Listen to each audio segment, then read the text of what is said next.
Stadion kebanggaan warga Jakarta justru menjadi becek dan jelek rumputnya saat sudah diganti.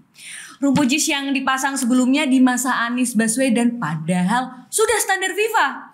Lalu bagaimana seharusnya rumput JIS ini? Sudah hadir di Studio Center Indonesia Bang Semi Usama. Siap. Juru bicara milenial Anies Baswedan. Gimana kabarnya Bang? Alhamdulillah baik. Akhirnya sampai juga bisa ke center ya. Alhamdulillah. Selama ini saya cuma nonton di YouTube. Gitu Gak ya. nyangka akhirnya hari ini bisa diundang ke sini loh. Satu kebanggaan kehormatan. loh. Satu Biasa. kehormatan Kita bisa juga ngobrol. suatu kehormatan nih. Iya. Wah, bisa bisa aja. hadir. Siap. Nih langsung aja Center ya, nih kita mau menggali rumputnya. Gali informasi maksudnya Bang, bukan gali rumput. Bisa ya. Host kita ya Bang ya. Luar biasa. Bang. Masih hangat ya. Masih hangat Pembicaraan nih. di media Iya, sosial bahkan ini ya. menjadi tontonan di seluruh dunia ini ya kemarin Iya, ya Bang. Piala Dunia ya. Iya, Piala Piala Dunia. Dunia. Judulnya nonton ya. Gimana? Emang ada apa sih tuh? Gimana tuh Bang? Emang ada apa sih? Ada apa sih? Ada apa tuh? Gak tahu tuh. Kemarin becek sampai delay ya itu ya waktu Iya. pertandingan kemarin sempat Ada nunggu. kayak ini ya, olahraga tarkam gitu ya, pakai dikeringin dulu gitu. Padahal ini kelasnya di Udia ya, itulah ya. Ya menarik sih. Kita semua kan ngalamin ya. Bagaimana dinamikanya pada saat ketua PSSI yang juga Menteri BUMN, yang juga ketua Komisi Wasit, yang juga tim sesnya Pak Prabowo sekarang yang juga, banyak sekali. Jadi beliau itu kan datang ke JIS, terus datang sama Pak PJ dan bawa si paling ahli rumput katanya kan. Iya. Terus akhirnya perdebatan terjadi dan sekarang akhirnya ya mungkin Tuhan memberikan bukti ya bahwa memang siapa yang benar siapa yang salah, bahwa sekian lama JIS menyelenggarakan event nggak pernah terjadi kejadian seperti hari ini gitu. Ya biasa-biasa aja emang sudah, karena dari awal didesain untuk rumput itu sesuai dengan jenis rumputnya, drainasenya, dan udah mengukur juga cuacanya. Karena pada saat itu kan permasalahannya hanya karena beberapa rumput ada yang kering. Kering itu kan soal masalah waktu, Yes. karena memang intensitas pemakaian. Dan juga kita udah punya alat UV yang memang kalau sinar mataharinya kurang, si alat UV itu bisa digunakan gitu. Ya saya juga nggak tahu ada apa di balik ini semua ya. Kok Jadi tiba-tiba si paling ide Iya. melakukan hal ini sampai harus diganti gitu. Kalau dari Bang Sam sendiri gimana nih perasaan ngelihat rumput JIS kemarin nih? Waduh, Ku menangis membayangkan ya Bang, Iya. lagu Rosa. Vina pernah ini nggak? Pernah patah hati nggak sih? Iya pasti pernah. Emang Iya. di antara kita ini ada yang nggak pernah patah hati? Pasti pernah Iya, semua. Iya, Pasti pernah. itu. Jadi ngelihat yang selama ini kita desain, yang selama saya kebetulan cukup dekat dengan prosesnya. Pernah sampai menangis juga pada saat peresmian JIS hari itu. Benar-benar tantangan bangun JIS itu luar biasa, mulai dari penyiapan lahannya, komunikasi dengan warga sekitar yang terdampak, pembangunannya, menggolkan anggarannya di DPRD sampai kita harus pakai ya lobbying dan lain-lain. Pak Anies dengan sekuat tenaga untuk mewujudkan ini gitu loh. Dan sampai juga akhir pembangunannya dalam proses pencairannya sempat tertunda, bahkan udah sempat tertunda, akhirnya ada COVID. Dan pada saat COVID juga kita harus mencari jalan keluar yang akhirnya pakai dana PEN kan pada saat itu. Dan akhirnya begitu jadi juga banyak yang mungkin yang gitulah ya. Ya jadi memang perlu political will sih. Bener-bener harus punya daya juang, pemimpin yang punya daya juang, yang punya political will untuk bisa mewujudkan ini. Karena kalau itu nggak dimiliki oleh seorang pemimpin, ya rasa-rasanya kayak kemarin-kemarin nggak bakal kejadian. Nggak semudah itu soalnya. Nggak semudah bikin itu. stadion di Jakarta nggak semudah itu. Luar biasa effortnya ya Bang Iya. untuk sampai jadi stadion JIS berdiri semegah itu tuh effortnya luar biasa ya Bang. Bahkan kan requestnya Pak Anies kan memang dia menginginkan stadion ini bukan yang bisa dibanggakan hari ini, tapi puluhan tahun ke depan.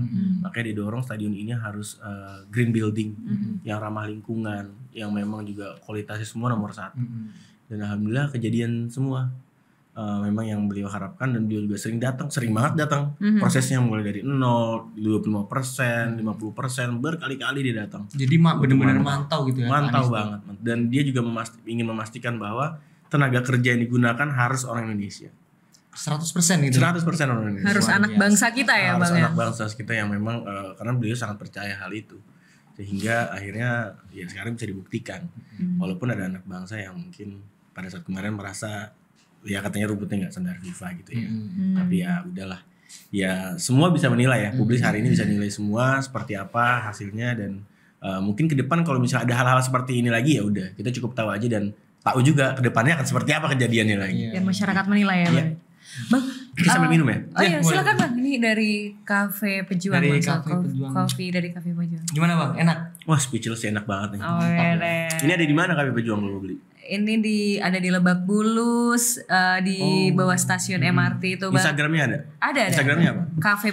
cafe.pejuang. Wah, mantap. Ini kopi-kopi yang lain lewat nih. Oh, keren. Lagi ya. Wah, Bang. cocok. Cocok ya Bang? Bang, kembali lagi ke rumput. Jadi waktu pas habis drama yang membawa berbondong-bondong wartawan ke JIS, waktu itu pertunjukan yang rame itu Bang. Itu kan sempat ada kontroversi ya, ganti nggak ganti rumput nggak ganti rumput, sampai waktu itu kan ada perdebatan juga dari masing-masing di televisi gitu ya Bang ya. Memperdebatkan soal rumput lah, akses masuk lah, pintu masuknya cuma satu lah. Nah kemudian dari yang rumput itu berarti finalnya kemarin tuh diganti ya Bang ya? Diganti. Diganti. Informasi yang saya terima juga ada di media sih. Rumput itu menggunakan rumput di salah satu universitas. Oke. Jadi ada satu universitas punya lapangan bola, rumputnya dibawa ke JIS untuk digunakan di event itu. Cuman memang rumputnya itu tidak sesuai dengan desain atau yang sudah direncanakan di JIS itu sendiri. Karena rumput di JIS itu kan rumput hybrid dan memang untuk drainasenya juga udah disesuaikan dengan jenis rumputnya. Rumput bukan rumput impor loh. Rumput lokal dari Boyolali. Iya, dan itu memang rumput kualitas ekspor. Gitu. Jadi memang bukan rumput bola biasa, kualitasnya yang terbaik. Kan ada 3 jenis rumput. Nah, jadi memang diganti pada saat itu yang dananya lumayan ya, fantastis ya. 6 miliar. 6 miliar ya. Iya, itu kalau dibikin sekolah bisa jadi tuh. Sekolah. Malah lebih bermanfaat ya. Bermanfaat. Daripada ganti rumput dan akhirnya jadi kubangan air. Bener jadi kubangan air Iya, bisa bener. buat kecah itu. kita nggak perlu membuktikan ya. Ternyata Iya. alam yang membuktikan sendiri ya siapa yang benar ya Bang. Terus juga ada yang mempermasalahkan kemarin kan kalau saya baca-baca komentarnya. Terus katanya JIS atapnya bisa ditutup. Buka, Kenapa nggak ditutup? Kenapa tuh, gitu Bang? kan? Kenapa? Ya kan? Kenapa tuh? Nah, ini kita jawab. Jadi saya juga udah cek ke JIS bahwa ternyata wewenang untuk membuka tutup itu bukan ada di pengelola stadion, karena itu memang sudah disewa oleh U17, oleh PSSI khususnya ya, oleh FIFA. Maka kewenangan itu ada di mereka. Oke. Jadi mereka yang harusnya meminta dibuka atau tertutup gitu. Jadi awal memang sudah ditutup, tapi akhirnya begitu memulai pertandingan dibuka dan pada saat selesai dibuka ya ternyata hujan, nggak ada request untuk tutup lagi. Gitu. Jadi memang wewenangnya bukan di Benar-benar di FIFA ya. bukan berarti buka tutupnya rusak atau nggak berfungsi, enggak. Bisa juga dicek sekarang, silakan aja lihat Iya, gitu. iya, berarti- Jadi ya itu nggak ngerti juga. Kenapa dia nggak minta tutup gitu? Karena kemarin banyak spekulasi juga loh. Iya. Katanya tapi bisa buku tutup kok nggak ditutup aja gitu kan, jadi hujan. Ternyata memang kayak Itu gitu. wewenangnya panitia. Kebenarannya tuh seperti Wewenangnya itu. penyelenggara event. Berarti bisa dibilang abisnya ganti rumput 6M ya Bang. Ini termasuk buat malu Indonesia gak sih Bang? Menurut Bang saya Waduh, 6M. saya nggak perlu bicarakan itu ya, tapi ya kenyataannya seperti itu ya. Ya saya pikir ya ini jadi pelajaran lah. Mudah-mudahan ke depan buat anak-anak muda juga di luar sana benar-benar Terbuka ini pikirannya. terbuka pikirannya. Maksudnya ya apapun yang kalian hadapi nanti, bahwa saat melakukan manajemen suatu event, manajemen project dan lain-lain, ya jangan jangan mengedepankan emosi atau egoisitas sendiri lah. Bener-bener ya harus apa adanya. Kalau emang ini baik ya katakan baik, kalau buruk ya katakan buruk. Dan memang kalau baik itu diganti dengan yang lebih jelek, ya jangan dilakukan. Bener-bener ini harus jadi prinsip setiap anak sih. Jangan sampai keulangan lagi. Ini bagus untuk jadi pelajaran aja sih buat kita semua. Dan mudah-mudahan setelah ini, harapannya setelah mau pelajaran ini, saya sangat berharap rumputnya bisa dikembalikan lagi, rumput hybrid itu. Iya. Rumput itu bisa dikembalikan lagi sesuai dengan standarnya, gitu loh. Banyak sekali kok videonya yang nunjukin betapa baiknya penyerapan rumput hybrid itu pada saat event-event. Karena kan bukan hanya hari ini aja pernah digunakan toh. Banyak juga Bang di berbagai sosial media itu membandingkan video rumput JIS yang lama dengan yang baru tuh sangat berbeda ya. Yang sekarang tuh Becek. bahkan warnanya aja tuh belentong apa sih bahasanya ya kan? Hitam, coklat. Iya, ini apa warnanya jadi kayak nggak enak dilihat, nggak estetik gitu. Kalau yang dulu sebelum diganti kan estetik banget tuh, sedep banget dipandang. Apalagi ya kan? kemarin hujan di sebelah bagian barat ya Bang. Iya, iya. Tergenang air, abis itu garisnya juga Agak hilang. hilang. Jadi menipis. Jadi Iya menipis, benar, gitu. benar. Gitu. Jadi ya sangat Memprihatinkan disayangkan. itu. Bang, terus sebenarnya kalau dari rumput jis sendiri tuh komposisi rumput jis tuh sudah sesuai dengan standar FIFA belum sih? Iya dong. Dan ini Bang, maksudnya waktu itu kan si vendor rumputnya bilang ini enggak standar FIFA gitu kan. Padahal dia nggak tahu soal rumput hybrid aja, dia nggak tahu apakah rumput dengan hybrid itu baru diterapkan di JIS di Indonesia. Iya, ini memang apa namanya, adik saya nggak tahu pasti, tapi banyak yang bilang ini ada pertama di Indonesia. Tapi FIFA bilang memang ini standarnya juga di Bernabeu seperti itu ya di Spanyol. Dan ini rumputnya Spanyol, Bang? Spanyol. Oke. 95% rumput organik, 5%-nya rumput sintetis. Dan rumput sintetisnya juga udah sesuai standar. Nah, kalau sintetis ini memang khusus, ini sesuai dengan rekomendasi FIFA diimpor dari Italia. Gitu. Jadi memang di sini nggak ada, dan memang standar FIFA seperti itu, dan kita nggak mungkin melakukan suatu hal atau bikin suatu bangunan yang memang udah di drive untuk bisa standar FIFA terus nggak memenuhi standar Ya, FIFA, nggak mungkin ya, lah, bener, nggak mungkin lah, Nah, nggak mungkin. Jadi kalau memang mau standarnya FIFA ya acuannya FIFA, bukan acuannya si paling tahu rumput itu. Iya. Apalagi Dan rumputnya stadion rumput- terbesar ya di Nah, Indonesia. apalagi rumputnya ya. juga ekspornya sebenarnya rumput golf kan beliau Iya, tuh iya. katanya. Iya. Dan bisa dicari sendiri kalau mau di googling itu kan banyak sekali keluhan yang pada saat di Asian Games 2018. Itu teman-teman bisa cari tuh. 2018 tuh banyak keluhan di di media dari negara-negara lain sangat menyayangkan soal kualitas rumputnya. Oke. Itu bisa di googling deh. Banyak yang mengeluhkan Karena setelah ini mungkin bisa ditayangin nih. Iya. Oke. Kumpulan beritanya. Oke, ya benar-benar. Bang, berarti Bang, bahkan kemarin ada salah satu orang yang kemarin datang dalam drama JIS itu Bang, datang bersama ketua PSSI, dia hadir di situ. Kemarin sempat mengeluarkan statement di sosial medianya bahwa ini masalahnya di drainase atau di rumput. Jadi dia jadi beliau yang bersangkutan ini membawa-bawa drainase. Itu menurut Bang Semi gimana Bang? Gini ya, itu kan lapisannya banyak. Jadi di tanah, pasir, terus ada semacam karpet sintetisnya, terus rumputnya, terus sintetis terus rumputnya. Jangan buruk muka kaca dibanting gitu loh. Jangan kayak gitu, kan nggak baik. Ya kalau dia kan, tapi itu kan bertanya kan, ini rumputnya atau drainasenya? Ya kita jawab rumputnya, nggak standar FIFA. Gitu aja sih. Gitu aja ya Bang. Iya. Ya kan dia nanya kan? Iya. Ya kalau nggak tahu sih, bukan maksud nyinyir juga kali Iya, ya. iya, Tapi iya. emang nanya karena emang nggak tahu kan. Ya mungkin makanya ya. karena dia nggak tahu kita jawab. Kita jawab benar-benar. Kita juga bukan yang paling tahu, yang Iya, paling tahu FIFA. yang paling Kita tahu tuh tahu FIFA. karena ada standar FIFA. Ya, menyesuaikan ya Bang ya. Menyesuaikan. Dan kalau ditanya seperti itu, bahkan di tahun lalu di pertandingan yang sama juga dalam kondisi hujan, namun JIS tidak banjir. Iya. Daya Itu serapnya baik. Iya, daya serapnya baik. Itu berarti kan kualitas rumputnya, jenis rumputnya dengan Sesuai. drainasenya tuh sesuai. Sesuai, Bang. Kalau sekarang banjir berarti kan ada ketidaksesuaian Bang antara rumput dan drainasenya. Iya kan Bang, betul kan? Betul. Jadi emang nggak bisa dicampur adukan lah. Rumput tuh banyak sekali jenisnya. Rumput golf beda sama rumput buat lapangan Iya. bola. Dan beda lagi buat sama yang lain-lain. Nggak bisa disamakan. Jadi Benar. udah ujung-ujungnya ikut aja standar FIFA. Iya, Di statuta FIFA dan lain-lain tuh ada kok standar-standar itu. Iya Bang. Gini Bang Sam, jadi Pak Anies kemarin kan sempat janji nih ada mau bikin stadion kelas dunia nih, terutama di Makassar Ya, sama Matoni. di Sumut ya. Itu memang bagian dari Sumut pemerataan. masih dalam pengajian. Pengajian ya. Berarti itu bagian dari pemerataan biar nggak berpusat gitu.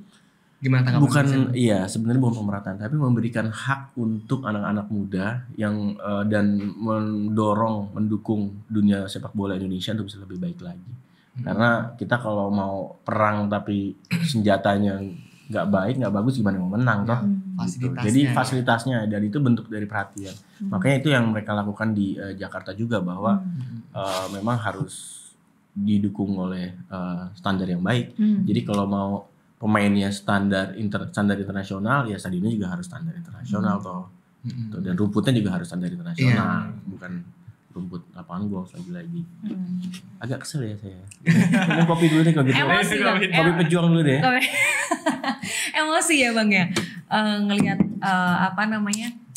drama kemarin yang akhirnya rumputnya diganti, ya bukannya ngeluarin duit upgrade ya kan, malah downgrade ya Bang ya. Dan itu Ibu jangan panasin saya dong.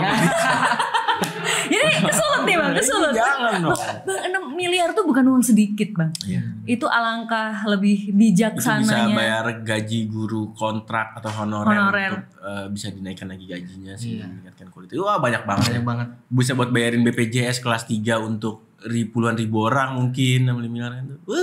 Tapi ya sia-sia akhirnya. Sia-sia. Dan itu ya Bang ya, kita berharap rumput di JIS dikembalikan seperti dulu ya Bang ya. Ya kita tunggu di 14 Februari tentunya ya. Nah, itu lebih pastinya Lebih semoga pasti, ya. bener. Dan semakin banyak stadion-stadion sekelas JIS amin. yang Di setiap- tersebar di ya, setiap daerah ya. Amin. Luar biasa. Jadi Indonesia nggak kebingungan lagi nih kalau ada event-event kayak gini ya kan. Betul. Agak semakin Karena baik. ini kan juga sebenarnya bisa buat bola dan bisa buat yang lain-lain juga kan, event dan lain-lain. Ya pemain kita harus terbiasa lah dengan seperti itu. Ya industrinya akan meningkat sih. Industrinya akan meningkat dan itu juga akhirnya menjadi pemasokan buat daerah itu sendiri gitu. Benar-benar waktu Mato Angin kemarin itu langsung banyak sekali ini respon positif yang akhirnya tuh kalau di views di Twitter tuh, wah diskusinya menarik banget. Ada yang bilang, nih kalau di Makassar sampai kejadian kayak gini, artinya bisnis MICE untuk konser dan lain-lain, event dan lain-lain ini bisa naik di Makassar. Apalagi Makassar kota ini, dan akhirnya banyak yang mau dibuatkan juga stadion seperti itu. Jadi multifungsi gitu. Multifungsi. Multifungsi, tidak digunakan untuk sepak bola aja Sepak ya bola Bang. aja. Tapi memang utamanya Utamanya tetap Utamanya sepak itu. bola. Ya benar. Tapi kan bisa dipakai untuk Betul. kegiatan-kegiatan lain juga. Dan jadi kandangnya tim kebanggaan tiap-tiap daerah. Benar-benar. Bang, kalau menurut Bang Semi sendiri, ada banyak suara nih Bang. Kenapa sih yang dikoar-koarin, yang disesumbarin itu bangun stadion? Emang bangun stadion ini bikin kontribusinya apa sih dalam membangun generasi ke depan gitu loh Bang? Apa Bang menurut Bang Semi Bang? Banyak suara kayak gitu loh Bang, ya kan? Ya, pertama dari pariwisata. Pariwisata kalau teman-teman ke Paris, kalau teman-teman ke Belanda, kalau teman-teman ke Jerman, apa sih yang laku? Salah satunya stadion. Iya. Stadion yang mereka kunjungin kok. Mereka akan mengunjungi itu karena bukan karena hanya saja timnya besar, tapi timnya besar juga kan karena stadionnya juga bagus. Yes. Dan akhirnya mereka mau bertandang ke sana. Di sana ada museumnya, di sana ada merchandise-nya, dan itu jadi faktor untuk pendapatan devisa negara. Itu yang pertama. Yang kedua, Indonesia akan lebih dipandang di mata dunia soal sepak bolanya. Itu yang benar-benar menjadi fokus kita juga. Terus yang ketiga, bisnis di sekitarnya itu akan terangkat. NJOP wilayah sekitar itu akan naik. Rumah-rumah yang ada di sekitar stadion bisa radius 1 kilo, 2 kilometer dari situ akan naik NJOP-nya. Dan itu akhirnya bisa meningkatkan pendapatan warga sekitar juga. Betul. Ada banyak usaha yang bisa dihasilkan UMKM, dari sana, UMKM dan lain-lain. Event yang akan dilakukan di situ kan berpengaruh juga pada pendapatan daerah di sana. Dan ini akan bisa menumbuhkan. Jadi bukan hanya kita bangun jalan, bangun dan lain-lain, tapi ya stadion ini Harus dipikirkan juga. sangat besar domino efeknya dari sebuah stadion ini. Gitu. Tapi ada satu tuh yang saya jadi perhatian nih. Apa Bang? Jadi curhat ini sedih banget. Kenapa Bang? Kenapa, Bang? Stadion JIS itu ya kemarin, selain rumputnya yang saya bisa bilang terbengkalai ya hasilnya, ada warga Kampung Bayam yang terlupakan di sana. Gimana tuh Bang? Jadi kita itu tadi saya sampaikan bahwa bangun JIS itu sangat tidak mudah. Yes. Betul-betul butuh effort yang sangat besar dan tim yang sangat kuat.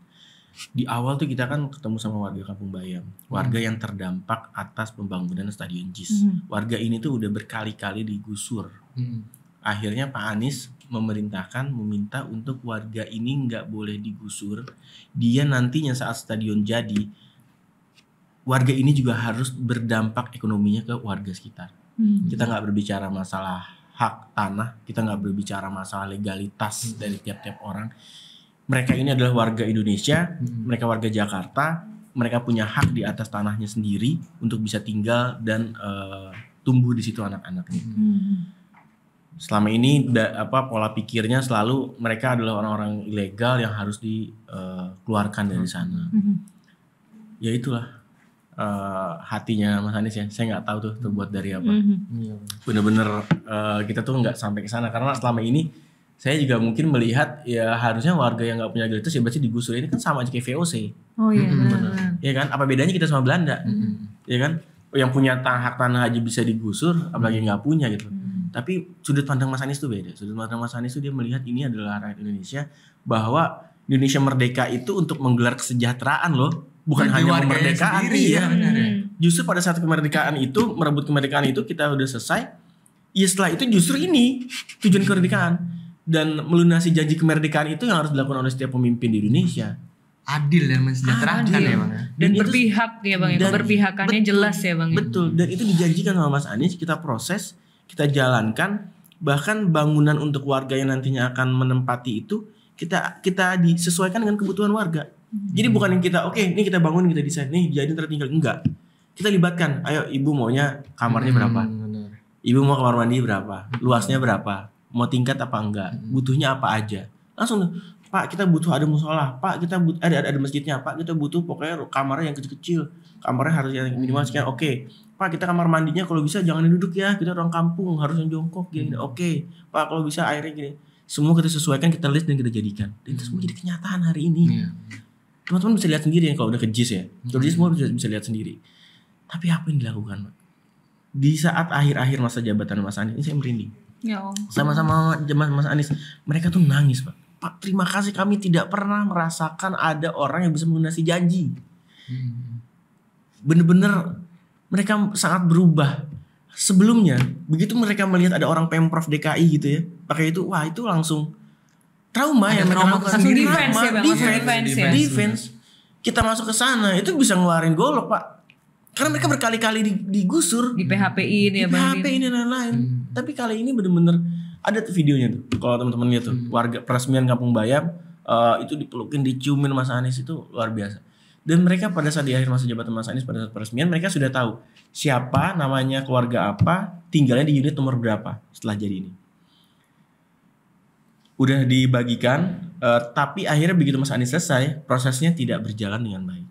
Gimana tuh Bang, nggak berjalan dengan baik? Sampai hari ini mereka tidak bisa menempati rumah mereka. Rumah yang dijanjikan pada saat itu sudah dibangun, sudah jadi, tinggal diserahkan kucing, sampai hari ini tidak. Saya nggak tahu tanpa alasan yang jelas. Ini harus menjadi konsentrasi bagi Pemprov DKI. Saya nggak ngerti. Terakhir tuh Pak Heru memindahkan warga yang bangun tenda untuk protes di sana, bangun tenda dan dipindahkan ke rusun. Kalau sekedar pengurus dari dulu kita bisa, cuma itu nggak manusiawi. Mereka selama ini tinggalnya di sana, sekolahnya dekat sana, ekonominya nyariin dekat sana, dan mereka itu tumbuh harus juga seiring dengan pertumbuhan JIS di sana. Kita bukan orang mau menghilangkan kehidupan orang lain, malah ingin meningkatkan kehidupan mereka. Tahu nggak perjanjian kita sama mereka tuh apa? Begitu JIS jadi, mereka tinggal di sana, mereka dapat pekerjaan dari JIS. Saat mereka tinggal di sana, mereka dapat pekerjaan dari situ. Kan banyak lapangan pekerjaan di situ. Mereka yang tadinya bertani gitu, ada mau nanam bayam, ada nanam singkong, nanam ubi dan lain-lain. Mereka bisa ngurusin pohon-pohon yang ada di lapangan di JIS, tanaman-tanamannya. Orang yang lainnya yang punya tenaga bisa buat jadi security, bisa jadi office boy, atau hal-hal lain yang bisa administratif. Anaknya bareng kalian sekolah bisa kerja jadi admin. Kenapa kita harus nyari di luar? Manfaatkan yang ada di sekitar aja ya. Mereka orang situ, mereka akan tulus untuk bekerja dengan baik, menjaga JIS untuk bisa lebih tumbuh. Karena ketika JIS tumbuh, mereka juga akan tumbuh. Karena orang-orang di situ menganggap JIS itu ya wilayah mereka. Ini rumah saya gitu. Dia puluhan tahun tinggal di situ. Merinding saya Bang. Ya merinding juga ya. Merinding kan? Bener-bener. Jadi ini benar-benar harus jadi konsentrasi. Saya sangat memohon kepada Pemprov DKI hari ini untuk bisa diproses. Berikan hak mereka. Itu hak mereka. Itu hak mereka. Itu hak mereka. Tahunan mereka nggak bisa. Dari awal itu hak mereka ya Bang. Dari awal itu hak mereka. Dari awal itu hak mereka. Apa Bang yang membuat Pemprov DKI menahan-nahan? Ibaratnya mereka nggak kasih kunci nih sampai sekarang nih. Itu kan hak yang sudah, ya itu adalah perjanjian antara warga Kampung Bayam dengan Pemprov waktu itu. Apa Bang pertimbangannya Pemprov DKI? Apakah ada penjelasan, pernah nggak ada penjelasan? Saya sampai saat ini nggak pernah jelas dan dengar langsung dari Pemprov DKI. Tapi yang saya tahu informasinya katanya harga sewa yang belum deal. Sebenarnya dari awal kita membangun itu sudah ada skemanya. Skemanya bisa disamakan dengan skema di kampung akuarium. Kita udah punya pengalaman tuh. Kampung akuarium, kampung Bukit Duri. Skemanya tinggal disamakan aja. Gitu. Jadi dan bisa juga lahan itu misalnya dari yang dibangun Jakpro diserahkan ke Pemprov DKI sehingga perlakuannya bisa seperti rusun. Gitu.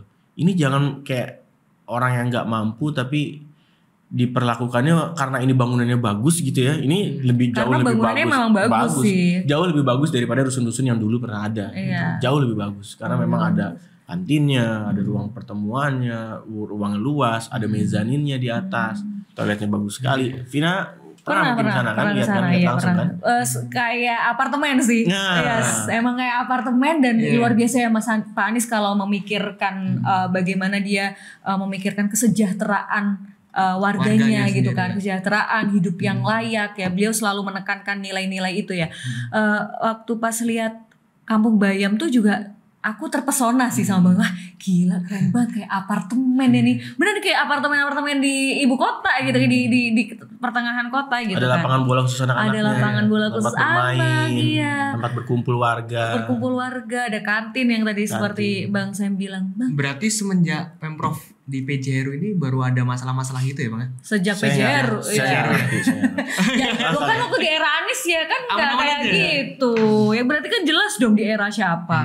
Ya kan Pak Anies sudah purna, sudah tidak menjabat. Berarti di era siapa? Ya nggak perlu dipertanyakan kan? Kita bisa sendirian yang jawab ya kali ya. Sendirian yang jawab lah siapa. Bahkan ya, ini saya tambahin lagi. Gimana Bang? Mas Anies minta waktu itu eksplisit. Ini kan ada ribuan, ada sekitar 3.000 karyawan yang waktu itu mau bangun JIS. Kan karyawan ini butuh makan tuh. Pekerja bangunan ini butuh makan semua kan. Ribuan orang butuh makan. Apa yang mereka minta? Saya minta gimana caranya makannya yang menyediakan adalah warga Kampung Bayam. Jadi warga Kampung Bayam pada saat itu tuh masak, jual makanannya itu ke pekerja. Apa yang ekonominya meningkat Pak? Itu ada kurang lebih berapa pekerja itu? 3.000-an. 3.000. Sekitar saya lupa persisnya itu sekitar 3.000. Kurang lebih ya? Iya, kurang lebih segitu. Tapi kan 3.000 itu mungkin akan ada 3 shift kan. Mereka kerja 24 jam. Di situ kan kejar sampai selama 2 tahun. 24 jam. Sehari kan orang butuh 3 kali. 3.000 kali 3, Pak. Sehari berapa? Itu sampai semua warga itu sampai ibu-ibu semua masak. Untuk pekerja bangunan itu dibukain kantin di dalam area. Dikasih ID card, boleh keluar masuk project, di briefing untuk tata perilaku dan lain-lain untuk standar safety-nya di project, dan mereka masuk dan jualan di situ. Keren banget ya. Berarti dari rakyat untuk rakyat oleh rakyat ya. Kadang tuh kita suka amazed ya. Kok Pak Anies kepikiran banget ya dengan iya kan Bang? Kayak itu hal yang nggak terpikirkan. Kok beliau kok bisa kepikiran ya ini dibikin sama warga sana, meningkatkan perekonomian mereka dan itu perut orang banyak ya, perut para pekerja itu terjamin ya, nggak ada yang kelaparan. Dan taraf ekonominya naik. Iya, ekonominya naik dan luar biasa. Kok beliau bisa ya Bang ya, kepikiran kayak gitu ya? Itulah benar-benar beliau itu orang yang sangat matang. Beliau itu dididik dari kecil oleh kakek, oleh bapak, oleh ibunya tentang bagaimana harusnya orang bernegara, bagaimana bangsa ini harus dibangun, seperti apa rakyat itu harus diurus.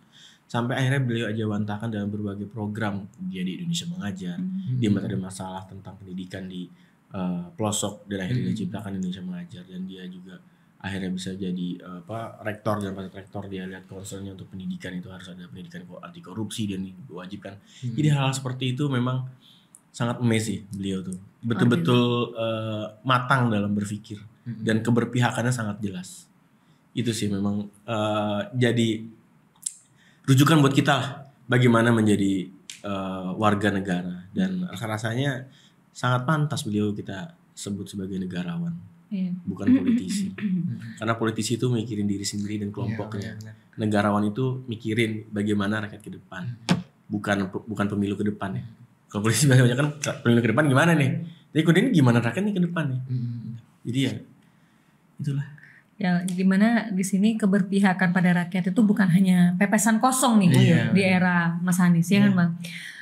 Kemudian Bang, ada cerita humanis apa lagi Bang ketika dalam masa pembangunan JIS itu Bang?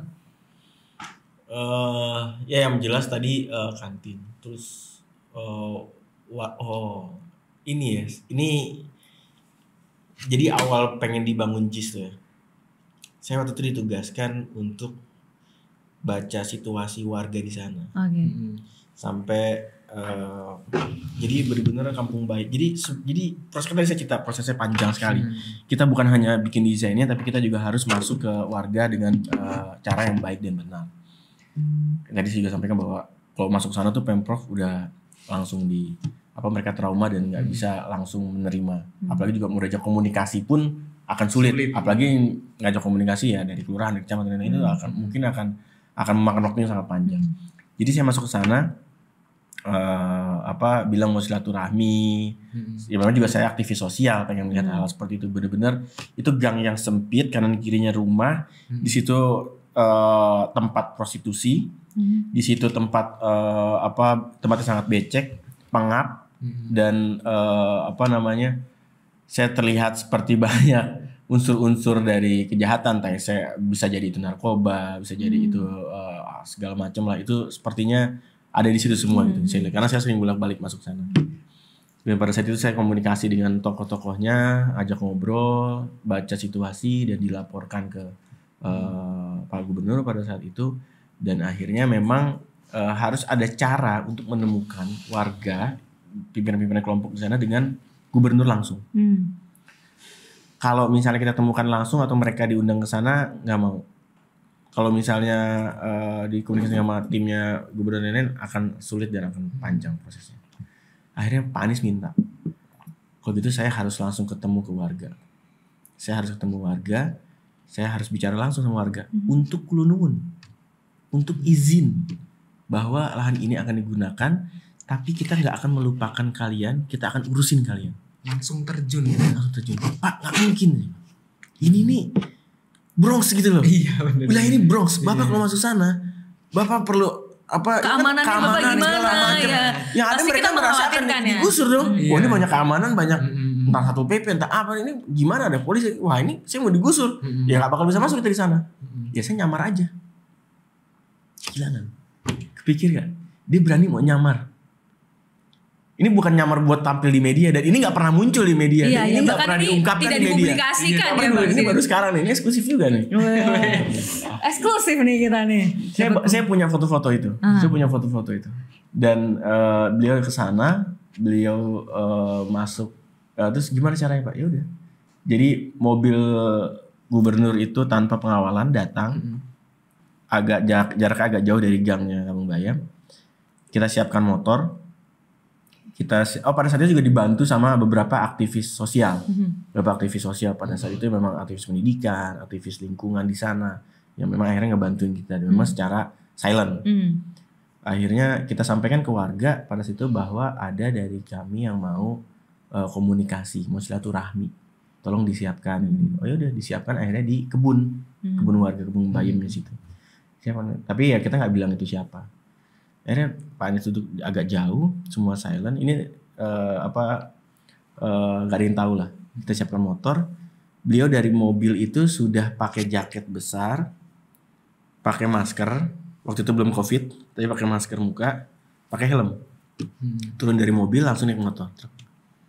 Jalan masuk. Dia lihat sendiri tuh, becek sempit. Itu banyak anak-anak kecil yang main di kubangan itulah. Sangat tidak layak untuk bisa dijadikan lingkungan. Dan masuk nggak pakai iring-iringan, benar-benar kita cuman mempercaya Mas Anies sangat pede, sangat berani gitu ya, nggak perlu ada yang gini, masuk aja. Begitu sampai tempat situ, dia turun dari motor, mereka berdiri semua kan, saya nggak langsung, mereka berdiri semua, nih siapa nih? Begitu Mas Anies buka helm, mereka lihat gubernur yang datang ke situ. Terkejut Pak. Tahu nggak apa yang mereka lakukan? Saya udah khawatir mereka ini akan marah melihat gubernur datang ke sana. Tahu nggak? Mereka tertunduk Pak, nangis. Allahu Akbar, ya Allah, Pak Gubernur mau main ke tempat kami, tempat ini. Nangis dipelukin Pak. Bapak ngapain repot-repot kesini Pak? Gini. Dipelukin, diciumin. Udah nggak expect tuh ya. Bener-bener langsung turun. Beliau, iya saya kesini mau kulunun, saya mau izin Pak. Pak kami izinin Pak, silahkan. Silakan Pak. Saya sampai mau nangis juga pada itu. Benar-benar mereka tuh sebenarnya bukan orang yang enggak, ini mereka punya hati gitu. Mereka punya hati. Tinggal caranya aja harus benar. Cara pendekatan, dan Mas Anies ngerti tentang hal itu. Bernegosiasi tuh beliau tuh ngerti. Akhirnya duduk di sana, warga tuh nyampein keluhannya. Pak, selama ini kami digusur. Pak, selama ini kami tidak dimanusiakan. Pak, selama ini kami tidak mendapatkan apa yang harus kami dapatkan sebagai warga Republik Indonesia yang sudah merdeka ini. Mana janji kemerdekaan itu? Mas Anies dengerin semua. Di situ Mas Anies berjanji. Mas Anies berjanji tentang kontrak politik bahwa mereka akan dibangunkan. Dan akhirnya hari ini semua janji itu dilunasi tanpa sedikit pun yang kurang. Tisu Vin. Gimana nih Mbak Vina, kayaknya juga apa ya, langsung kena gitu ya. Itu memang jadi sesuatu yang sangat ini ya, sangat saya kagumi gitu, bener-bener. Saya belum pernah lihat orang seperti itu. Hatinya selembut itu ya Bang ya. Dan selama ini kita sebagai pemerintah tuh merasa kuat, merasa hebat, merasa tinggi, melihat rakyat di bawah tuh seperti kecil, menggampangkan gitu. Menyepelekan. Sebenarnya bisa aja kan kalau gubernur masuknya satu PP. Ya lu siapa sih gitu ya Bang. Kapolda, telepon sama PP ini tolong diamankan, tolong dibantu. Bisa aja, tapi nggak bisa dengan cara seperti itu. Itu sih, jadi itu sih yang memang akhirnya saya sangat mengawal proses itu sampai akhirnya warga dipindahkan ke tempat sementara, diberikan tempat yang layak, warga tinggal, ada yang tinggal di Rusur, ada yang tinggal di Huntara, akhirnya juga. Tapi ya janji itu sudah ditunaikan, tapi sayangnya hari ini warga masih belum bisa mendapatkan haknya dari PJ Gubernur yang saat ini. Dan mudah-mudahan nanti 2024 kita bisa menang dan kita bisa berikan hak itu ke warga Kampung Bayu. Bang, tapi kalau dari Mas Anies sendiri, Pak Anies sendiri kan pasti tahu ya kejadian ini, tahu yang kuncinya ditahan-tahan, tidak diberikan.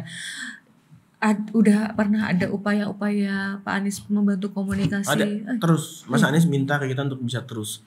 Makanya kita juga ada teman-teman dari IRES di sana juga yang membantu dari challenge, kita kontak dan mereka juga bantu, dan warga di sana tetap ada di dalam. Beberapa warga di dalam, ada warga yang di luar di tenda itu memilih pindah ke Rusun, tapi ada juga warga yang di Huntara itu memilih tinggal di dalam bergantian.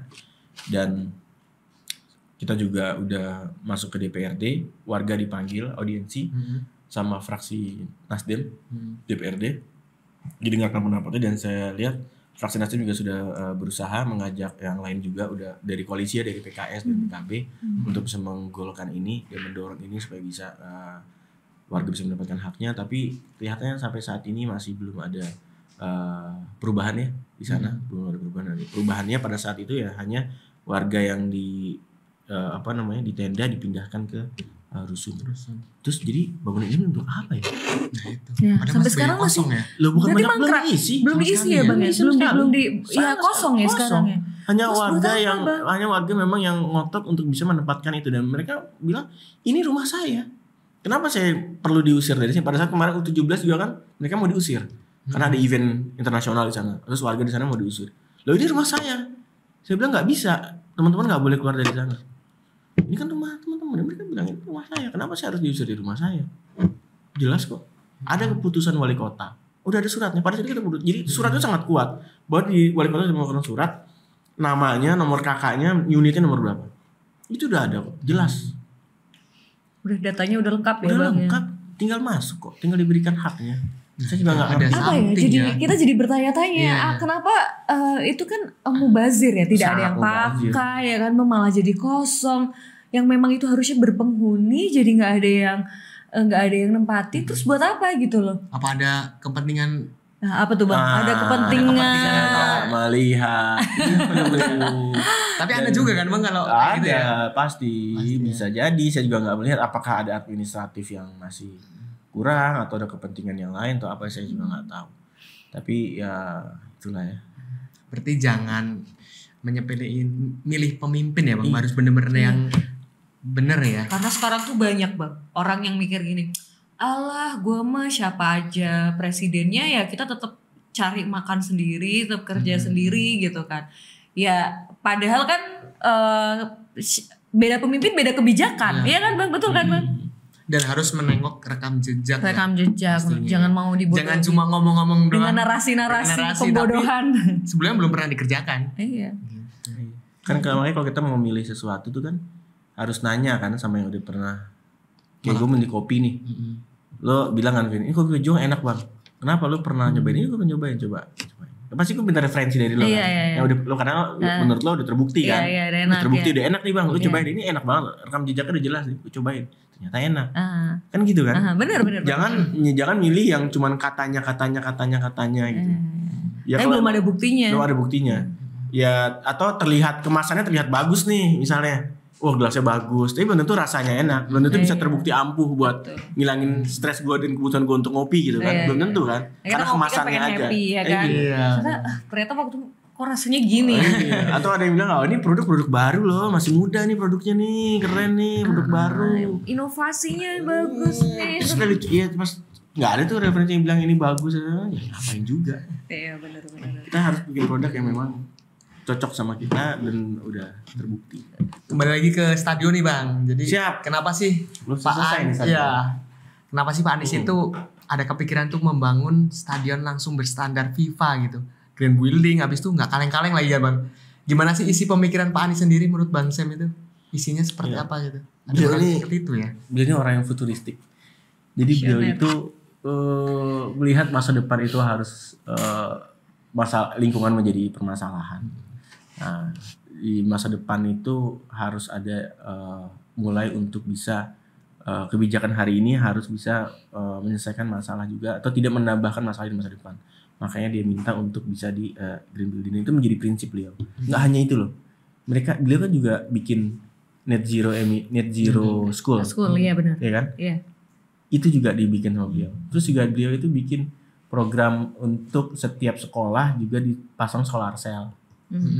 Jadi kalau orang-orang ada yang mengklaim sangat peduli lingkungan, ya dibandingin aja sama Iya, tindakannya benar. Mas Anies. Gitu. Apa yang sudah beliau klaim, yang lain, apa yang sudah Mas Anies sudah lakukan. Nggak usah dengerin yang Mas Anies sudah omongin, nggak usah. Apa yang sudah beliau Apa yang kerjakan dilakukan, aja, ya. gitu. Jadi memang itu yang memang beliau sangat concern terhadap hal itu. Dan benar-benar pada saat itu beliau ingin stadion ini stadion yang terbaik, jadi stadion terbaik, jadi stadion nomor 1. Bukan hanya di Indonesia, tapi juga di dunia. Gitu. Makanya secara kapasitas 82.000 sangat besar. Saya pernah waktu itu mampir ke Ajax, terus saya bilang sama di orang Ajaxnya itu di Belanda, dan dia bilang saya bilang bahwa dia nggak tahu Indonesia. Oh Indonesia negara mana tuh Indonesia? Indonesia punya stadion Ajax ini berapa? Ajax itu kalau nggak salah sekitar 45.000 atau 50.000 gitu.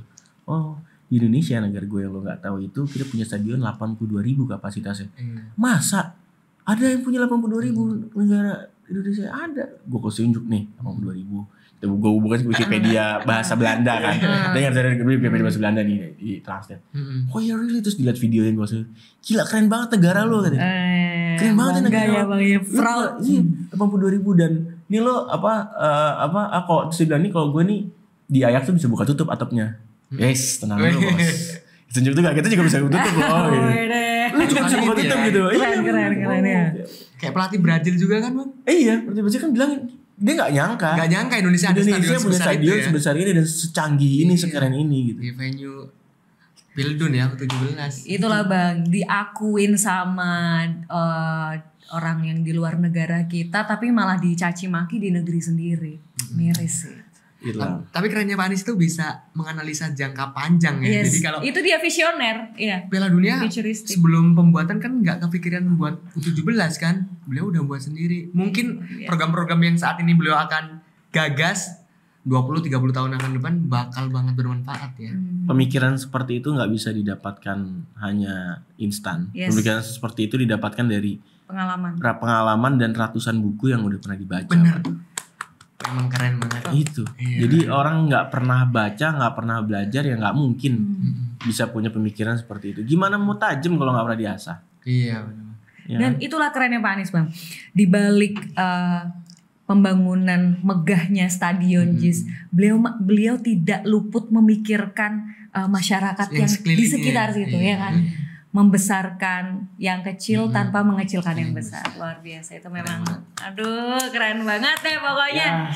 Amin lah, insyaallah. Semoga kejadian kemarin soal rumput ataupun soal Kampung Bayam yang barusan di-share sama Bang Sam ini bisa membuka hati dan pikiran khususnya anak-anak muda, jangan mau terbuai dengan narasi-narasi pembodohan ya. Politik gembira itu jangan diasumsikan politik joget-joget ya kan. Bukan begitu politik gembira ya nggak Bang? Dan setiap orang yang ambil kebijakan memimpin negeri ini ya juga ya kayak gitu, harus berjuang.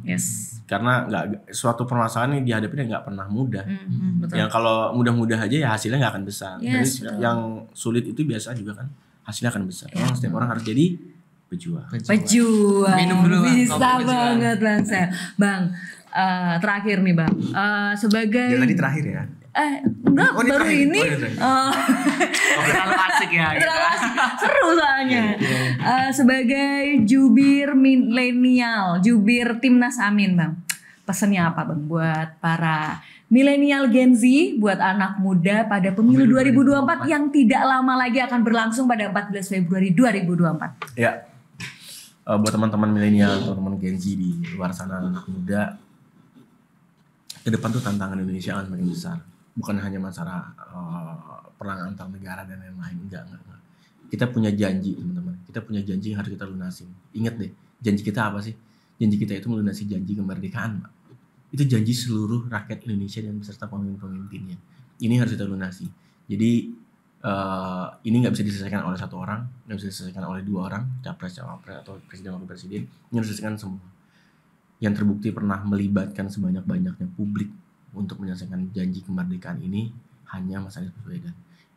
Dan hari ini beliau sudah membuktikan bagaimana track recordnya di belakang dan bagaimana rencananya ke depan. Nggak perlu didengar pembicaraan-pembicaraan yang lain misalnya tentang visi ke depan, tapi nggak pernah terbukti pernah melakukan hal itu di masa lalu. Karena prediktor terbaik adalah masa lalunya untuk bisa ke depan. Dan bisa dicek visi misinya. Saya yakin teman-teman bisa membaca itu semua, nggak hanya terjerat oleh kosmetik semata yang lucu-lucuan, joget-jogetan atau hal-hal lain yang hanya sekedar lipstick, tapi nggak pernah otentik. Jadi pilihlah pemimpin yang otentik, yang punya program futuristik. Jadi beliau ini teman-teman bisa lihat sini, menarik juga bahwa ada program rumah. Ini permasalahan banyak sekali anak Gen Z dan milenial. Teman-teman, hanya Mas Anies yang menjanjikan hal itu, dan Mas Anies sangat konkret untuk bisa menjanjikan stadion Mato Angin yang ada di Makassar, dan secara mulai dari stadionnya, kelas stadionnya, kapasitasnya, sampai dengan transportasi publiknya sudah dipikirkan sampai sedetail itu, karena beliau memang orang yang serius dan ingin melakukan yang terbaik untuk bangsa ini, bukan untuk dirinya, bukan untuk golongannya, apalagi untuk keluarganya. Itu aja. Luar biasa. Terima kasih Bang Semi. Terima kasih. Terus tetap Sama-sama, sehat, tetap Center. semangat. Sukses. Semangat satukan Center Indonesia. Wah, seru haru cerita bareng Bang Sam ya. Semoga menginspirasi kita semua tentunya. Semoga akan banyak orang yang memiliki kemauan untuk mewujudkan satu kemakmuran Indonesia. Terima kasih Sendrian sudah nonton. Jangan lupa subscribe Center Indonesia. Satukan Indonesia. Wassalamualaikum warahmatullahi wabarakatuh. Waalaikumsalam.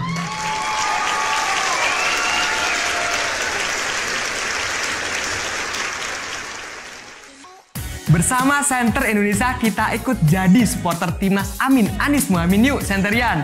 Nah, kamu bisa beli merchandise eksklusif bareng Center Indonesia loh di Tokopedia atau Shopee. Link pembeliannya ada di kolom description ya. Saat ini tersedia dua warna, ada warna hitam nih dan abu-abu pastinya. Makin keren, makin semangat dukung Anies Muhaimin bareng Center Indonesia. Jangan sampai nggak ikutan bareng Center Indonesia ya. Thank you.